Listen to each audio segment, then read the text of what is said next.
It seemed like an odd way to spend a Saturday, watching the blood sports at a festival for far-right extremists. This was the summer of 2019, and I'd gone to Ukraine to learn more about these groups. From the crowds, one thing seemed pretty clear about them. They weren't bothered by the fact that this event was organized by the Azov movement, a far-right group that has increasingly been linked to violence around the world. The shooter is linked to a 74-page manifesto filled with white supremacist rhetoric. FBI agents say he expressed a desire to travel to Ukraine to fight with a far-right paramilitary group. At least one member of an American hate group also trained in Ukraine with Azov Battalion.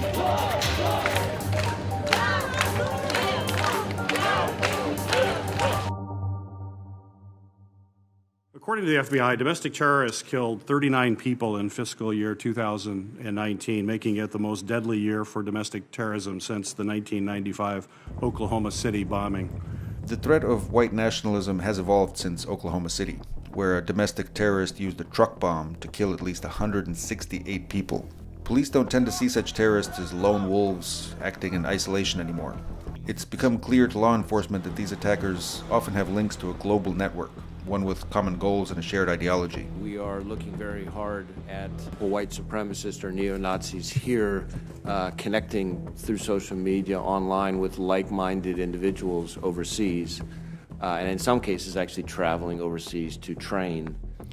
Over the last few years, experts in violent extremism have grown especially alarmed about the Azov movement.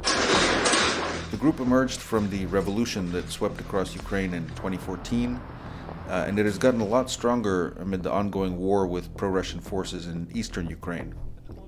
The fighting in that region has become kind of ideal breeding ground for militias like Azov. At their public events, one thing that surprised me was how many Ukrainians tend to see Azov not as militants or extremists, but as war heroes.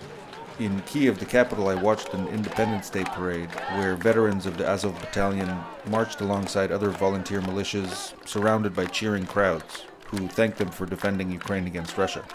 But even at the march, there were signs of the far-right ideology that's so common inside Azov. The symbols on their flags have been especially controversial. Azov says it combines the letters I and N for idea of nation, but extremism experts see it as an emblem of Nazism. The official symbol of Azov, it's a version of Volksangel. It was one of the symbols of one of SS division during the World War II. It is one of more or less usual symbols for neo-Nazi groups all over the world. And it's not just about their symbols. When it was founded in 2014, Azov drew many of its commanders and recruits from Ukraine's most notorious far-right groups, including outright neo-Nazis. We basically recruited everyone who could hold weapons in their hand when Ukrainian state was paralyzed and the defense of Ukrainian state was totally in the hand of Ukrainian volunteers. So there were many war adventurers, guys who believed that they are on a kind of ideological tour to save maybe the future of the West and so on and so forth. So the future of the white race? Or, yes. Azov's paramilitary wing is now a major fighting force, with its own bases and training grounds near the front lines of the war against pro-Russian forces. After the Veterans Parade in Kiev, I interviewed Andrei Biletsky, who founded the Azov movement in 2014. Воинское братство – это люди, которые не просто служили вместе, вместе проливали кровь, переживали гибель товарищей, сладость побед, охраны общественного порядка на улице. Мы создаем отряды самообороны, которые помогают поддерживать порядок на улицах. Azov's leaders have also tried to break into politics. They failed to win any seats in parliament during the most recent elections in 2019, but their plans in Ukraine are ambitious.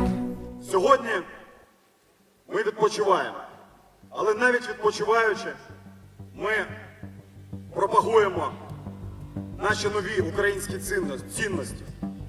Бути сильними і сміливими, бути єдиними і відчувати братерство своєї нації.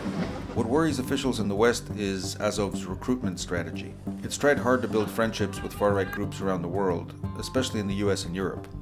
During my visit in 2019, I spent a day at one of the biggest recruitment events in Azov's history. Thousands of people showed up for a day of fighting sports and blatant propaganda. There were neo-Nazi symbols, tattoos, and posters all over the place. And many in the crowd seemed pretty receptive to Azov's far-right ideology. Бути толерантним про ЛГБТшникам – це не природне. Для цього треба людині промити мозки. Поважати своїх батьків, любити своїх дітей, пишатися за свою країну – це нормально. Events like this also tend to attract recruits from abroad. One of the ones I met was named Robin, who had just arrived in Ukraine from Sweden, where he told me he's wanted for hate crimes. This is hard to explain the surroundings for someone who's watching this, you know. It's surreal. It's like, I don't know, it's like something you read about the great Germany before, you know, in the 1920s. It's a revival of the Indo-European soul. Mm-hmm. And it's all happening here in Ukraine. Afterward, we rode back to the Azov base in northern Kyiv, where Azov commanders had allowed Robin to stay as a potential recruit. We are Aryans, and we will rise again. That's a way of life, you know. And after the war in Germany, we went back to the benches, school benches. But now we will rise again. Are they neo-Nazis as an organization? No. Have they had neo-Nazis in their organization? I would say look at the U.S. Army, and you would find neo-Nazis as well. Dave is an American expat and U.S. military veteran who has volunteered to help Ukraine's National Guard. And he's met a lot of the recruits who'd come to join Azov. You only need one of these guys to kind of go home and commit an act of terrorism to then really damage the reputation of Ukraine in the eyes of the world, right? So that's really a risk that Ukraine faces. Do you think they're taking it seriously enough? No, yes. A few weeks later, Robin, the Swede I met at that festival, wrote me that he was going to the front lines to join the fight. With recruits like this, it's little wonder that U.S. officials see Azov as a threat. Experts point out that the pace of white supremacist terrorism has intensified, with new incidents frequently filling the headlines. 22 gunned down at a Walmart in El Paso, Texas, 2 killed near a synagogue in Halle, Germany, 9 more in an attack on 2 shisha bars near Frankfurt, and a series of arrests exposing far-right terror plots across the US and Europe.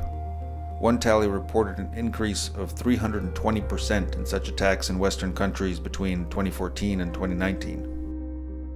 Я знаю, я вірю, я переконаний, що ми готові до боротьби, що ми готові бути сміливими і сильними, що ми готові перемагати. Бо за нами Україна, а перед нами наша остаточна велика перемога. Слава Україні!